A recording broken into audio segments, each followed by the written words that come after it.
നിങ്ങളുടെ വസ്ത്രസങ്കല്പങ്ങൾ ഏതുമാവട്ടെ, എല്ലാം സോൾട്ടിലുണ്ട്. The salt fashion near Sree Narayana hall, Chullickal, Kochi.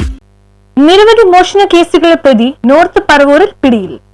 Kottayam Kidangoor Thekkemadom വേണുഗോപാലിനെയാണ് നോർത്ത് പറവൂർ പോലീസ് അറസ്റ്റ് ചെയ്തത്. നോർത്ത് പറവൂർ കോടതി പരിസരത്ത് നിന്നും കഴിഞ്ഞ 4-ന് ചേതമംഗലം സ്വദേശിയുടെ ഇരുചക്ര വാഹനം മോഷണം പോയിരുന്നു. തുടർന്ന് നടന്ന അന്വേഷണത്തിൽ വേണുഗോപാലിനെ നെടുമ്പാശ്ശേരി എയർപോർട്ടിന് സമീപത്ത് നിന്നും പിടികൂടുകയായിരുന്നു. മോഷണം ചെയ്ത ഇരുചക്ര വാഹനവും കണ്ടെടുത്തു. കോട്ടയം, ആലപ്പുഴ, എറണാകുളം, തൃശൂർ ജില്ലകളിലെ വിവിധ പോലീസ് സ്റ്റേഷനുകളിലായി 25ഓളം മോഷണ കേസുകളിൽ പ്രതിയാണ്. മറ്റ് സമാനമായ കേസുകളിൽ ഉൾപ്പെട്ടിട്ടുണ്ടോ എന്ന് അന്വേഷിച്ചു വരികയാണ്. മുൻപും ഡിവൈഎസ്പി എസ് ജയകൃഷ്ണന്റെ നേതൃത്വത്തിലുള്ള അന്വേഷണ സംഘത്തിൽ ഇൻസ്പെക്ടർ ഷോജോ വർഗീസ്, എസ്.എ. ബിബിൻ, ASI-മാരായ അൻസാർ, സിനുമോൻ, വിനോദ്, ASPO ലിജോ ഫിലിപ്പ് എന്നിവരാണ് ഉണ്ടായിരുന്നത്.